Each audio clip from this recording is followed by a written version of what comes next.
Good morning from New Zealand. Yes, I'm back again to do another live stream, and I'm going to talk about the Lost Mine of Phandelver. For those of you who thought I had stopped doing videos on the Lost Mine of Phandelver, no, I haven't stopped. They are still coming. There's still a few more to come, so don't worry. Now, while I listen and watch the advertisement, just like you have to, I'm just setting up, making sure my sound is working correctly and video is working correctly. I'm going to put the start time down in the description for this video, for this live stream, for those of you who want to skip past all of my rambling if there's any rewatching taking place. But all of my live streams go unlisted. So as a result of that, you'll find that you can't access it unless you have subscribed to my channel.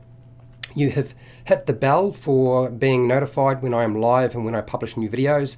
And additionally, on top of that, you also have to make sure that your phone and your desktop computer has notifications turned on, so you will be notified. Otherwise, you can't access the unlisted video.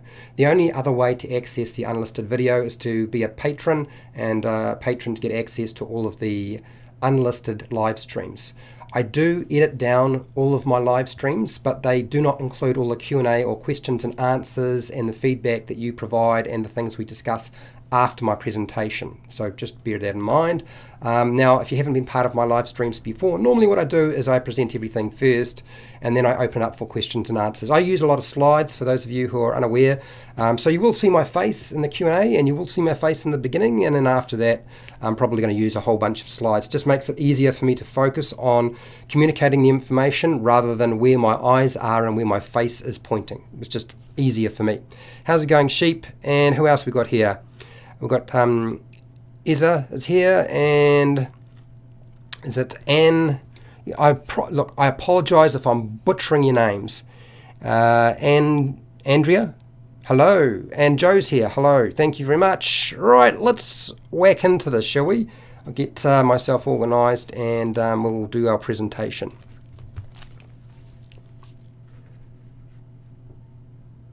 Hi, welcome to HowtoDandD. My name is Fred Weller, and today I want to talk about Dungeons and Dragons. And today's topic, as it happens, is another Lost Mine of Phandelver Dungeon Master Guide. That's right, it's a Lost Mine of Phandelver Dungeon Master Guide. So if you are a player and you're playing this adventure, this is not the right video for you. I have hundreds of videos that you're welcome to go and check out, so feel free to go and have a look at those rather than this video. You can come back and watch this video once you've played through the Lost Mine of Phandelver, because there will be a whole bunch of spoilers, because that's what you expect.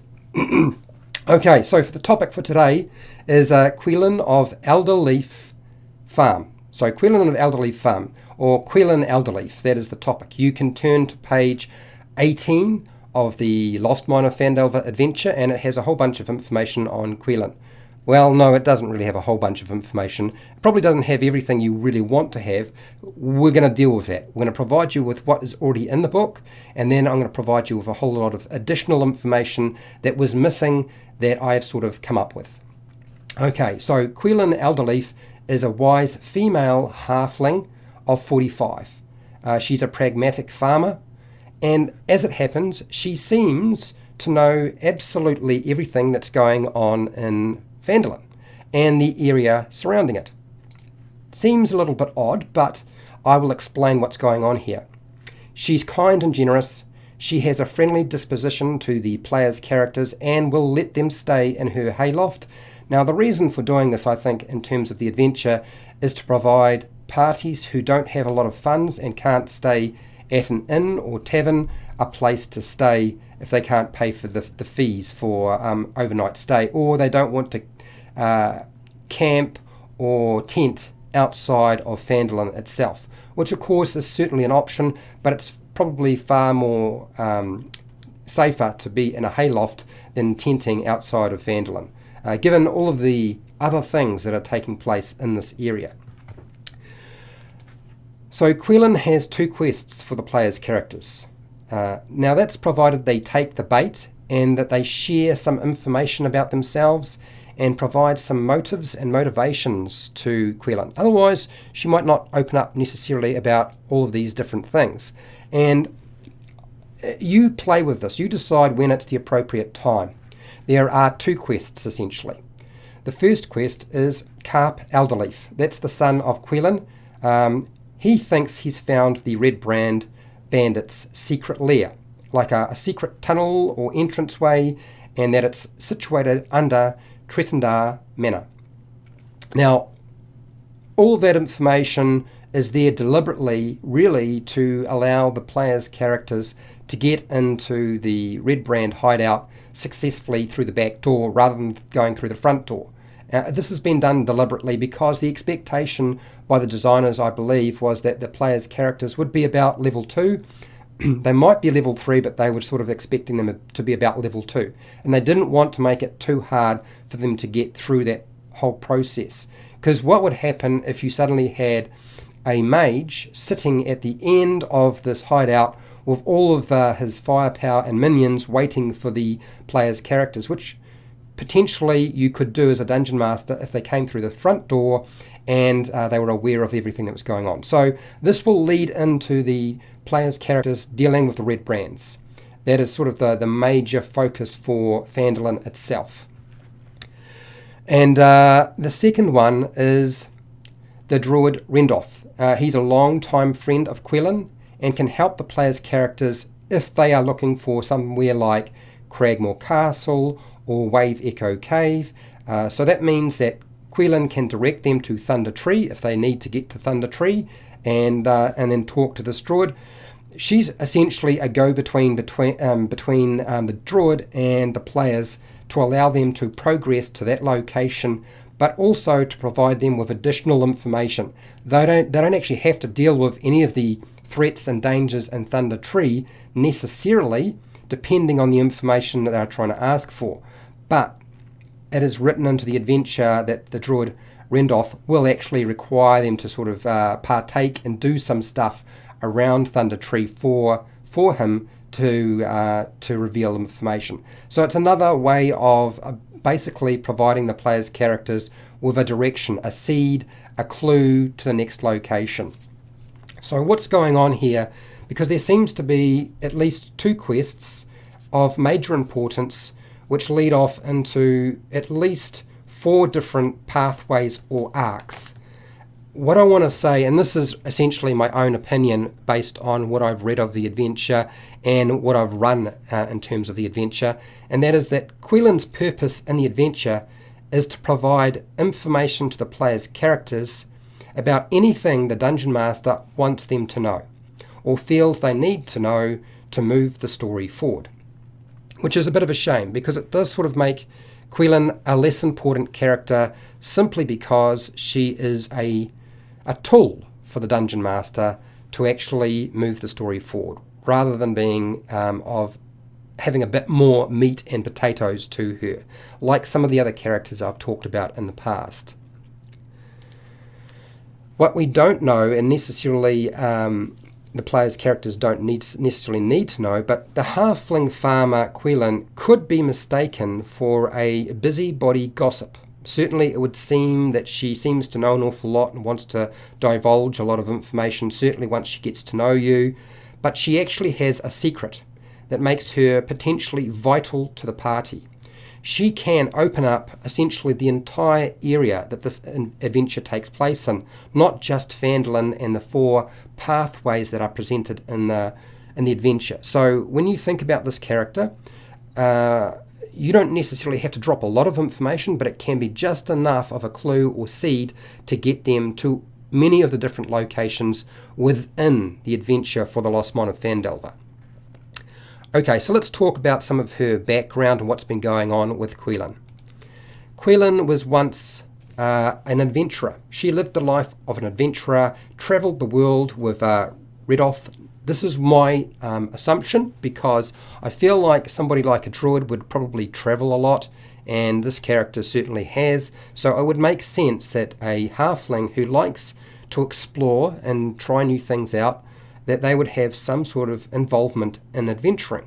And I feel like that makes a lot of sense. I feel like she also probably had a whole bunch of friends that are long gone now, probably perished or passed away due to old age, or maybe they've just moved away to a different location. But I feel like there's something going on here that needs to be explained. So she's a retired adventurer, now turned farmer, and living sort of the quiet life rather than the life of a busy, dangerous adventurer. Oh, sorry. Qelline's partner passed away, because it makes no mention about her having a husband or a partner whatsoever, yet she has a child. So I believe that Qelline's partner has passed away, leaving her to manage the farm alone. Now, whether she resents this in any way, that's really sort of up to you. It certainly could be a possibility. I think you'll find that most halflings don't tend to bear huge, horrible grudges. That's usually not how they operate. But this is not written in concrete. You can do whatever you like with it.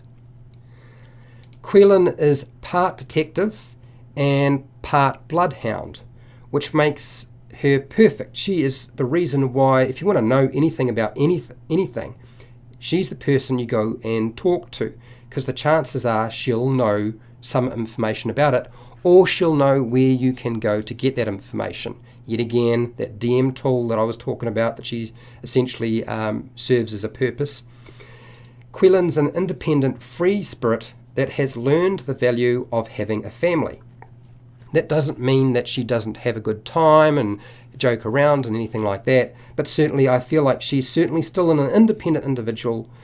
She looks after this farm. She may have minimal help from Carp, who probably spends a lot of his time running off and doing other things, which of course she's done herself in the past, so I would imagine she would understand that sort of thing. That's what happens when you have halflings, and certainly a young halfling is going to wind up being difficult to pin down to do the chores and help around the farm, things like that. There's nothing that Qelline would not do for her son Carp.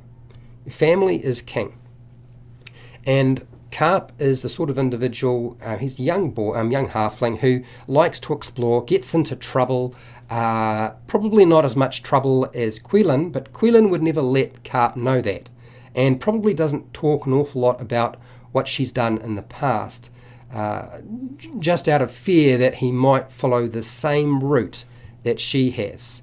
That doesn't mean she doesn't want him to explore the world and do what halflings do, but I think that there is sort of a dark past to Qelline that has sort of been buried, and this is sort of the tail end where, she's reached an age where she really can't do that anymore. She's settled down with a partner, she's had a child, and therefore she's got to take on responsibilities that she didn't have before, rather than just do her own thing, which is essentially what she probably did before. So what's her flaw? What's the thing that sets her back against everything else? Well, I think that Qelline is very superstitious, like many halflings, but I think her level of superstition is probably a lot higher. I think this is because she believes she's lost favour with Yondala, her deity or god. Now, Yondala is the goddess, I believe, of luck, and luck is a very important aspect to any halfling, and I think that Qelline actually believes she's lost her halfling luck, her favour with her goddess. And this could be because, one, she's lost her partner, that she's no longer doing what she loves to do, which is exploring and, seeing the world like all halflings do, and the fact that I still feel like there's some individuals that she's lost in her life somewhere along that pathway that she might feel like she's responsible for being involved in. Now, whether that's legitimate or not, who knows? That's your piece of information to build on from there. So those are the things that I felt like had holes that needed to be dealt with. Okay, so what does she know about some of the other NPCs, major NPCs in the adventure? Well, she can know as much as you like about Gundren Rockseeker. She may know that Gundren Rockseeker has been trying to set up a mining operation. She might not know very much at all. She might know of the Gundren Rockseekers, the brothers coming back and forth, picking up supplies and from the town, from Bath and Provisions or some other location. She may have even bumped into them if they've gone and visited the tavern. Being dwarves and drinking, it makes an awful lot of sense, provided they've got money, right? So that's an open book for you. I don't think you need to worry about too many restrictions about what Qelline would know about Gundren Rockseeker and the Rockseeker brothers. I don't think you need to worry about that. Pardon me. Okay, what about Glassstaff? She may be aware that there is an individual called Glassstaff that is the leader of the Red Brands. I don't think she needs to necessarily know anything more than that to get the players where they need to be. So I don't think that Glassstaff and his true alias or true name would have ever been revealed to Qelline. So I don't think you need to worry about playing that out. So using Glassstaff as a name for that character and her awareness of that character is totally up to you, and I don't think it's unreasonable to drop that information if you needed to. She would probably be aware that Harbin Wester has an orc problem or an orc pack problem in the area, and there's a bounty out to deal with the orcs. So she can certainly feed them that information so they then go and see the town master. I've already done a video on the town master for those of you who are interested. You can go and check that out if you like at a later date. So certainly she could talk about the orcs. She may even know a little bit about the fact that the Cragmore goblins operate in the area. Would she know about the dragon? Well, it's entirely possible that if she's been out on the farm working the fields, that she may have seen a dragon flying overhead from a distance. As I said, totally up to you how much information you drop, but I don't think you need to worry about saying too much about Venomfang, simply because she will direct them to Thunder Tree to go and see the druid Redoff, and that's good enough. That's got them there, and then of course the presence of a dragon shouldn't be too hard to deal with from there on. Okay, so if you found this video helpful, informative and useful, fantastic. As it happens, I have many videos on the Lost Mine of Phandelver, all revolving around being a dungeon master guide for you to help you run the game on many of the major villains and NPCs, characters and so forth within the adventure, including some sort of, there are some encounter videos as well, and you're welcome to go and check those out. Otherwise, I have hundreds of videos for players and dungeon masters that revolve around playing Dungeons & Dragons 5e. If you want to support the channel so I keep doing videos like this, you can support me by watching more videos, but you can also support me on Patreon. Patreon, you get access to the unlisted live streams with all the Q&A, you get priority on the videos that I might make, and also on exclusive content that I put out from time to time.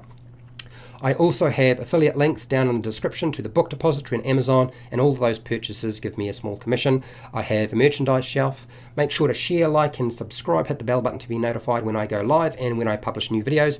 And hey, till next time, keep rolling those 20s.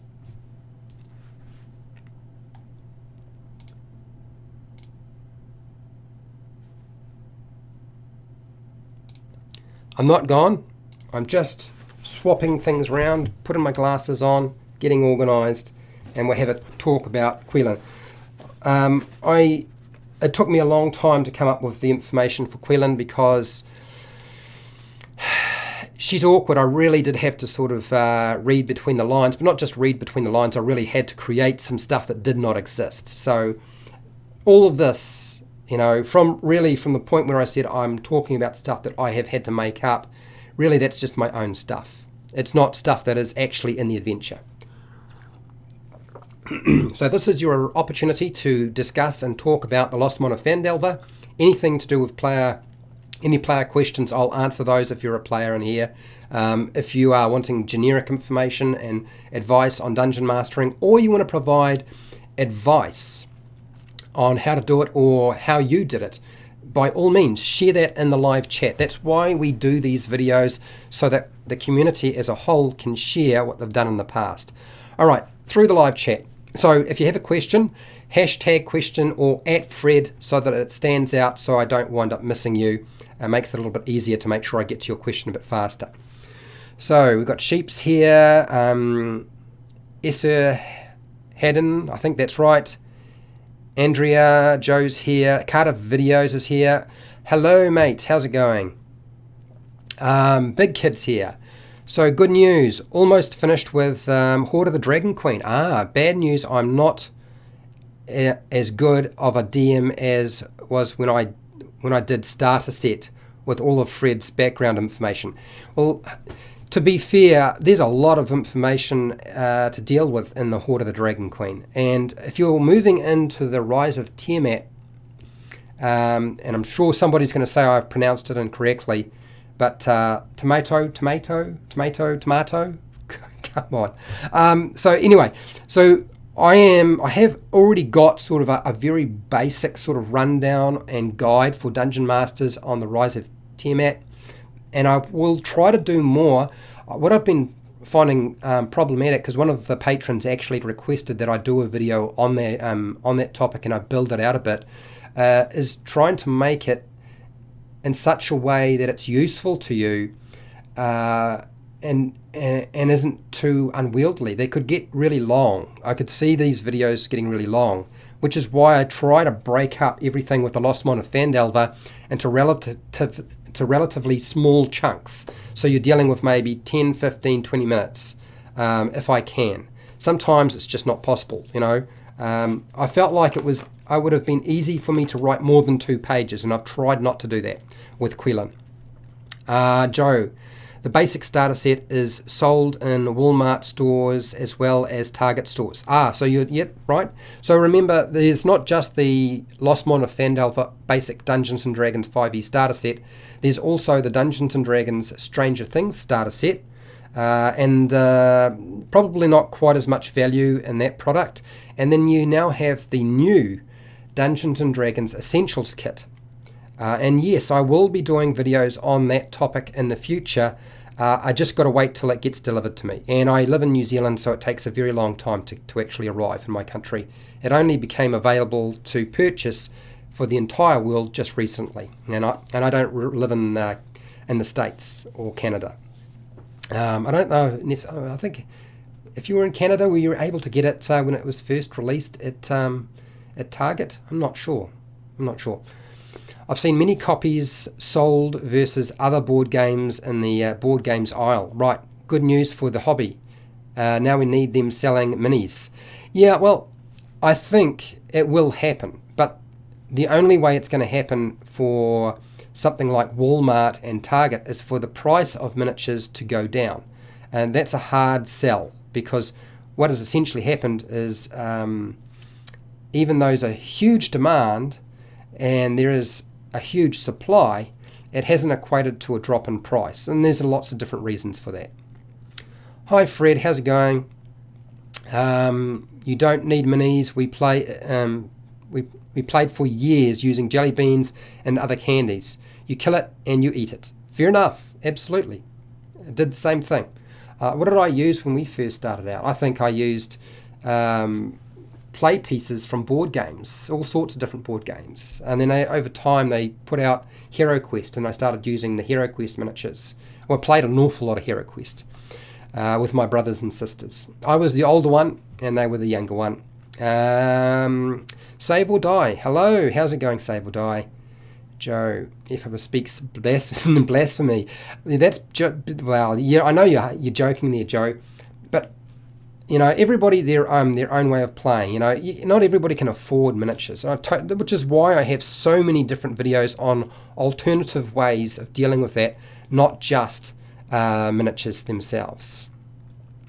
Okay, so I'm just scrolling down and I see somebody's highlighted at HowtoDandD. So we're going to go to your question. I'm getting ready to run the Curse of Strahd. Oh, good news, because I do have some Dungeon Master guides for the Curse of Strahd as well for my buddies in October. And your videos have been a great help. Any other general tips that you didn't get to mentioning in your previous guides? There are so many things I could say. What I would say to you, I'll just pluck something out that just popped into my head. The Bone Grinder. So for those of you who haven't played the Curse of Strahd, I'm not going to try to say too much, but when it comes to the Bone Grinder and the individuals in the Bone Grinder, they should never fight to the death. That is my quick tip for you. Never let them. Based on what they can do not let them fight to the death. Let them engage in a battle by all means, but then have them leave. Okay? You can always bring them back later. They make a fantastic recurring villain, and certainly will scare the bejesus out of your players. Not just their characters, your players. Yeah, you're right, Fred. Minis essentially did not exist in 1980. So here's one of the things I want to say too with regard to the Curse of Strahd. Just because I haven't been pumping out a lot of videos on the Curse of Strahd does not mean I have stopped doing videos on the Curse of Strahd. But I can't approach my YouTube channel as if I was a full-time YouTuber, because it's not my job. I'm still looking for employment. So that means I can't tell you what the next video will be, but I will tell you that I will put out something on the Curse of Strahd in the coming months, or possibly in the next couple of weeks, or next week, who knows. It just depends on where my head's at.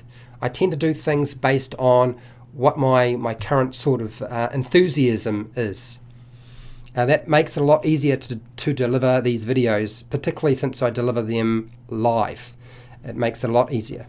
Okay, Lewis, how's it going? Hello, I'm Brazilian and a great fan of D&D 5e. Nice video. I hope I got your name correct. If I didn't, I do apologize. I'm glad you liked the video. What do you got here, Joe? You come to the right place, Lewis. Yes, you have. I give out a lot of different advice. I try to build tools that dungeon masters will help speed up their process so they don't have to spend... Because I sit in bed some nights, and Qelline was the same problem. I had written Qelline up like weeks ago, but I couldn't finalize her because I felt like there was something I needed to add, but I didn't know what it was. And finally it sort of developed. I gave it a bit of a push last night, and finally it spewed out of my brain. Andrea, a question about your last video. Okay, sure. That's advanced passive perception. Yes. Yep. So when the players want to check a whole room without being specific, how do you do it?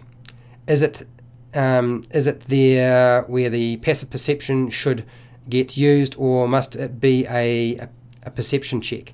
So Andrea, that advanced passive perception video provided you with problems and with potential ways of solving the issue.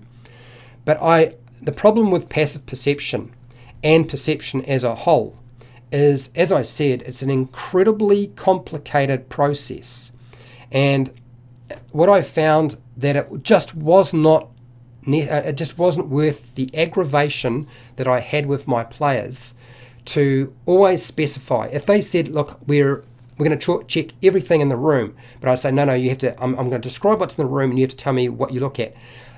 Really what you're just doing is you're just slowing everything down, making things more difficult for you and for your players.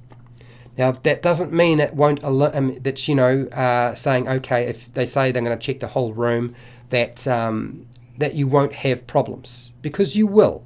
And I already talked about things like traps, secret doors, things that are hidden like journals and things. Those are the things you really want them to find anyway. If they look, it makes more sense, but unless it's in a hidden compartment, that they open some drawers and they look around the room and they find the journal and they find the letter that will help them move them from one part of the adventure to the next. So I've done it both ways. Nowadays, when they say we're going to check and search the whole room, I just take it and leave it at that. Now you could say, Fred, you're being lazy, or there's a better way of doing that. But honestly, when it comes to running a game and making sure the group are having a good time and are happy with how the adventure is playing out and how you are dungeon mastering, sometimes you just got to bite that bullet. So that's what I'm going to say about that. You do it however, which way you like. Okay, I presented you with 2 possible ways of doing it. I know that doesn't necessarily answer your question with an absolute. Okay, I need a drink of water. Next, Big Kid. The character bios like this one are super helpful. Yeah. Well, there are going to be character bios for the new Dungeons & Dragons Essentials kit, and there's going to be character bios for the Curse of Strahd. There will be bios or character biographies or background information for the Rise of Tiamat. So that's all going to happen. It's just the time frame. Remember, I'm like one person, so I can only get so much done. Okay, so back through the questions. Okay, so here we go. Let's back to Epic Donut 1109. Good tip. Thanks a million, HowtoDandD. I look forward to more from you. Thank you very much. I'm sorry if I'm losing my voice. I'm still dealing with just a lurgy in my throat, and sometimes it sort of backs up and the phlegm moves around. I do apologise. There's nothing I can do about it till summer it comes in. When summer comes in like, it's September now, October, November, December. By about December, it'll all clear up. Right now, it won't. I'm going to lose my voice. I can feel it now. Okay, Andrea. I didn't use Qelline much. Yeah, well, I didn't use Qelline much because when I just laid out the map and I said, these are the different locations that are in here. Once they had gone to the tavern and they talked to a few people, I said, these are different locations you could go and check out if you wanted to. Because of exactly the problem that I had no information about her. And I couldn't think much about how to involve her more. In the end, the players didn't bother her either. Yeah, exactly. She is part of the reason why I did not talk about Qelline early on. I've done other Phandelver NPCs. Oh gosh, pardon me.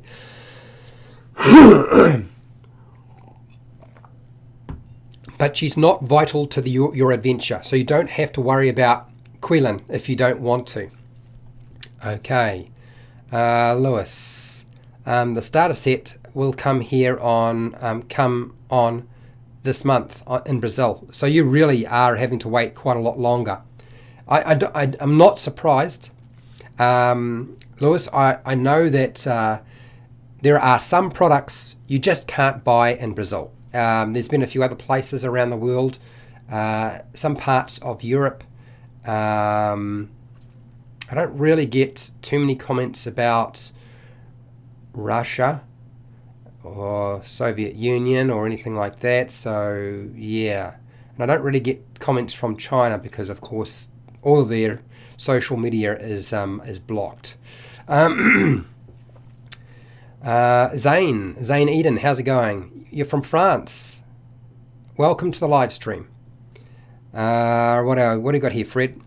Liking the Essentials Phandelver expansion module more as I read it in more detail. Well, if that's good, that's excellent. Now, what I want to say is, I know Fred Hubbard is very, very picky about stuff. So if he's saying good things about the Dungeons & Dragons Essentials kit, it means it must be pretty good, which I'm very glad to hear. General investigation. Find more as they get a higher roll. So I didn't really want to do a video on perception or passive perception and investigation, because investigation is very different. How I apply it and how I understand it is, and of course you don't need to worry about it doing this way, it's who gives a toss really, but essentially my understanding is that perception is like noticing that there is a gap. It's not like you find a secret door. You notice a breeze coming underneath the wall or through the gap, or you might notice scratch marks on the ground. That's all the information you get with your perception check as far as I'm concerned, or your passive perception. By investigating it, you can discover that those scrape marks are a product of there being a secret door, or you might notice that one part of the floor is a little bit uneven, like it's a little bit raised up a little bit higher, and that's like a pressure pad. It doesn't tell you it's a trap, but by using investigation, you then can determine that actually that is probably a pressure pad for a trap, and if we were to press on it, it would activate it. So that's how I see investigation. It's what you do after you inspect something you notice. You might notice some droplets of blood on the ground, but investigating it, tasting it, you might be good enough to be able to figure out that it belongs to a certain type of creature, or that it's quite fresh, or it's quite old, that blood. So all ways of different ways of approaching perception and investigation, but I feel like investigation is always what you do afterwards. Andrea, it is not answering it, but I get it now better, that it is really a personal choice how to manage perception. Exactly. You've got it. Thank you for clarifying it more. You're welcome. I knew that I wasn't going to wind up saying enough with advanced passive perception, because there's just so much that I could say. Okay, so Epic Donut 1109. One of my players wants to play a lizard folk cleric for the Curse of Strahd. Okay, but I'm on the fence. I feel like it might be too much for the setting and might not work well in Barovia. Thoughts? Okay, so here's the thing though. Barovia is a crazy place. There's so many things that are going on in that location. I don't think it's a product, having lizard folk and a player playing a lizard folk in Barovia probably is less the issue. I think it's going to be more of an issue wherever they're coming from. So if you're going from somewhere like Faerun or the Forgotten Realms to Barovia, so it's really the Faerun or the Forgotten Realms that may have issue. It might not be quite particularly normal to have lizard folk show up in a tavern in a town or a city in your world. That might be a bit of a stretch, and it's totally within the limits that you can set on a game to say, look, anything in the player's handbook is fine. Any additional races I need to sort of veto. Now, here's my approach. Now, this is only my personal bias. I am biased when it comes to playing races in Dungeons and Dragons. And I want to make that clear to you, Epic Donut.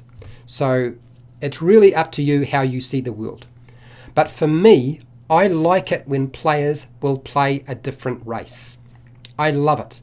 If they will play something other than the usual human, they play a race that is a dwarf, an elf, a half-orc, a tiefling, I think it's tiefling, a dragonborn. I would love to see a group of players say, look, Fred, we're playing this campaign. Is it all right if we all be gnomes? And I've done this. I've had parties. I've played in games where we all selected gnome. Or they all said, look, we want to all be goblins. Now, I know that's really dependent on the type of campaign you're running, but I feel like that really opens things up. I'm much more open to something that is a race than something that is a new, flashy archetype for one of the classes. That's just me. That's how I feel it. I like the idea of a world where everything is exotic and fantastic, where the concept of racial prejudice is really not an issue, because there are so many different types of races of every kind that are well outside the realm of being a human. I like that. I think that's a fantastic. Now, that's just my personal opinion. Okay. Zane. Hey. Zane Eden. All right, what do we got here? Andrea, hey, in Germany it comes quite fast in English, but not in German. Ah, okay. Translation is really slow and more expensive. I believe you. I totally understand that. I know the comment, like, it must be a bit of a bummer when somebody says, but at least it's coming out in German. Really, no, it's not. It's not. And the problem is, right, the run of books in German was probably quite a lot smaller than the run of books in English. And so there's no way that Wizards of the Coast can change that. So it's a real drag. I can totally understand that. It makes an awful lot of sense. We can only hope that over time the price drops. And I don't know how much the price would drop when it's being changed from English to French or German. Can you imagine? I wonder what it's like when it comes to people speaking Spanish. I do know that a lot of people in Germany speak so many languages. I bumped into people from Germany, and they know 3 or 4 languages, and certainly they would know English and German for sure, guaranteed. Okay, what else we got here? Fred Hubber, what do you got here? I use the same basic idea as how you are describing the investigation. Yep. Well, that's sort of what they have laid out in the book, right? That's how they describe how passive perception should work and how investigation would work. It's all about deduction. Deduction is what Sherlock Holmes does. Perception is what anybody can do, depending on their ability to notice things. But yeah, Sherlock Holmes, what sets him apart is his level of investigation and deduction. Now, it's all right, F. Hubber, I know you just had to type it in. Okay, right here, Big Kid, what do you got here? My GF's bard, girlfriend's bard, has her village destroyed by giants as her backstory. Okay.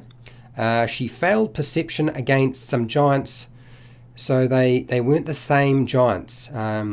If she would ever pass, they would. If they ever passed, then they would have. I'm not sure what that all means, Big Kid. I'm a bit confused. Okay, all right, at Fred. Okay, here we go. Now I'm going to try your name. Here we go. Kunoko. I think that's wrong, but bear with me. How would you handle a player that wants to play a drow? Specifically, how to handle the character being in daylight. Well, if they want to play a drow and your campaign takes place in daylight, then I would apply all of the penalties that revolve being a drow. Now, let's get real. If you were playing in the Underdark like you're playing Out of the Abyss, and playing a drow would make a lot more sense.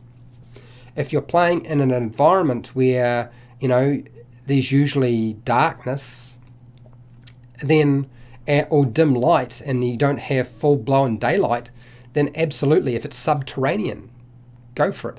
I don't have an issue with people playing a drow, but I would still apply the penalties if they are going to play where there's sun.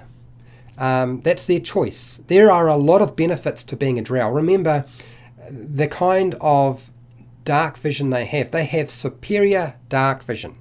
They can see a lot further, and not only that, a lot of Dungeons and Dragons adventures take place in dungeons and dark locations that are subterranean. Okay? Chase, I'm not sure why you retracted your message, but if there's something you want to ask, feel free to type it in, okay? It's all right. So, yeah, that's how I would deal with a drow being in daylight. Andrea, I also like the diversity of races and campaigns, but there are some that makes me worried if I don't if it doesn't break the game. Like the Aarakocra with the flying, it's a huge advantage. Okay, so I want to talk about the Aarakocra and different races. So yes, there are some races that feel a bit broken, but as a general rule, the most powerful race is still the variant human, okay? And I would say the next closest one would be the half-elf. Honestly, that's my feeling. I know people feel like the Aarakocra is an overpowered class because it can fly, but flying in a dungeon doesn't help you if the ceiling, to get to the ceiling is only 10 feet, or it's 15 feet high. Flying will help you in no way whatsoever. Aarakocra still move at pretty standard speed. So, I mean, you can of course fly so you're not touching the ground, so you're not activating floor-based traps. Absolutely, I agree. But I've had people play an Aarakocra in my campaigns and they did not break the game. They did not have a huge advantage.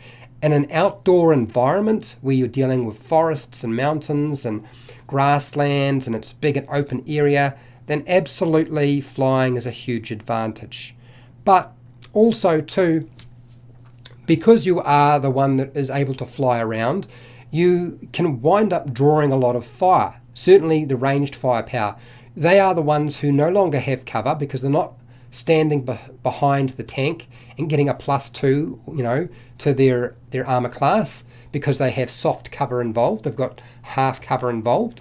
They are well and truly a good target for archers. So if there was an Aarakocra and I had some monsters or NPCs and they had ranged attacks and I had to shoot past a tank like a fighter or a paladin or a barbarian, I wouldn't probably do that. I think, oh, that one up in the air is really easy to shoot. I'm going to shoot that one because it looks dangerous and it can fly. So just something to remember. Black cat. Yes. Okay. Okay, F. Hubber, what do you got here? Drow get a lot of penalties for bright light. They sunburn fast. Yes, there are a lot of penalties to being a drow. So I feel like you might as well just play up those penalties. Darren, it's all right. You do not need to be sorry for being late. It's perfectly fine. And who knows? Chances are that nobody got notified exactly when I was live streaming. And you could have been working or driving or whatever. So don't worry about it. Yeah, that's right. Fred makes a good point. So I've said it. Fred Hubber's saying it. Aarakocra have a real problem being underground. Now, if you have a big open cavern with high ceilings, then it's going to be less of a problem. But as a general rule, most underground subterranean environments have a low ceiling. So, and if we were dealing with real caves and underground locations, you wouldn't even be able to move. You'd be squeezing through small gaps into rough ground that's difficult to, fighting in a real cave complex is impossible. You can barely squeeze through some of the gaps and spaces.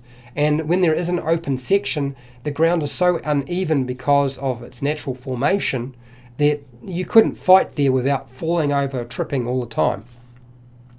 Not that any of our adventures probably have real caves in them. But anyway. Andrea, what do you got here? Do you know how high an Aarakocra can fly in the open? I don't know that there's necessarily a limit. Yeah, I hadn't really thought about it. If they want to keep flying up and up and up and up and up, I suppose they could. What I would say is, can fly in the open. So fly is a problem like that. Okay, all right. So we've dealt with the Aarakocra and flying. Okay, good, great. Darren, what do you got here? I'm Canadian and have to say sorry at least once a day, or we get fined. That's terrible. Nobody should be getting fined for saying sorry. It just sounds bad. Okay, what do you got here, Joe? I'm painting my purple worm right now. Okay, this is the Gale Force 9 purple worm that got re-released that everybody was trying to get hold of, and I was assembling and painting, and you couldn't buy it anywhere, and it went out of stock, and now it's now available. Hint, hint, F Hubber. The purple worm miniature is amazing. It is a pretty amazing miniature. I have to get round to doing my final wash on my purple worm and finishing it up and doing like a sort of a showcase video for that. Okay, I think we've covered everything. There don't seem to be any more questions, which is good. What I will say is that I am still working through Sister Garel. I think that's how it's pronounced. I'm almost there. I feel like there's one more thing that's missing for her. Yes, I have bought the Dungeons and Dragons Essentials kit, but it's coming from the UK because the book depository was selling it cheaper than anywhere else. Therefore, if I get it from the book depository, it takes the same period of time, sometimes less time, compared to getting it from Amazon. I was going to try and buy it from Mighty Ape in New Zealand, but they won't be releasing it till the 13th of September, and that's not guaranteed. It could well wind up showing up much later than that. And I think it will. I think the demand for this new kit is so extreme that everything is going to go out of stock. So what will happen is all the shipments that were supposed to come to New Zealand go through Australia. So if Australia sells all of their product and there's nothing left for New Zealand, there won't be any flow on from Australia to New Zealand. And then we'll have to wait as it gets restocked. That's quite normal. It's a normal process. The only reason New Zealand there's only 4.5 million people in New Zealand. So the only reason we get so much Dungeons and Dragons stuff, even though it takes a bit of time to get to us, is because of Australia. Because of Australia's trade agreement with the United States, and also the size of their population. It's a huge place. Okay, so yeah, it'll be cool. Andrea, what do you got here? Fred, I hope you get, you are okay. I hope you get a job soon. Yeah, I do too. I need it. I need to be able to pay off this mortgage. But your channel is growing. Mails me happy for you. Yeah, well, the thing is, I might have more subscribers, that it doesn't translate into more views. And that's what I've been discovering. You're going to find that my channel will slow down in terms of the subscriber base, but the number of people watching my videos is very, very low, which is why, to a large extent, a lot of channels that were bigger than me have gotten smaller than me because I do a lot of live streaming. But there are, Blanco gets more views on every video he makes. It might be because of the content, because they're shorter, but the reality is, I think you'll find that subscribers aren't really a measurement of how well a channel is doing. And I'm not going to worry about that. I'm just going to keep it as a hobby. And, that's really all I can do. But thank you for everything you're saying, Andrea. Darren, I got mine today, Fred. Okay, Darren, that's excellent news. So it is probably going to be maybe another 2 or 3 weeks before I see my box show up, provided they don't lose it, or throw it in a puddle, or stand on it, or drive over it with the delivery truck or van. So all things can happen. All right, so I think that's it. I need to go and have some breakfast. I haven't had breakfast yet. Look after myself.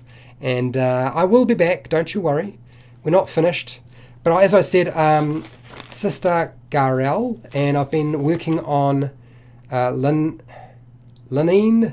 Greywind, and I've also been working on Halia Thornton's Miners Exchange. Yeah, and I'm also working on Glassstaff, so we'll see how we go. It depends. I'm hoping I'll be able to do another Dungeons and Dragons adventuring gear video as well. I've been working on sealing wax, which I know is very peculiar, but anyway, it should be fun. That's the key thing. It should give you some more stuff to work with. Hi Summit, how's it going? Okay, all right, I need to get out of here. Let's switch on over and say out. So look after yourself wherever you are in the world, whether it be morning, afternoon, night, evening, so forth. Early morning, I know a lot of people, it's early morning for them. Make sure to look after your family and your friends, and obviously look after yourself. And hey, till next time, keep rolling those 20s.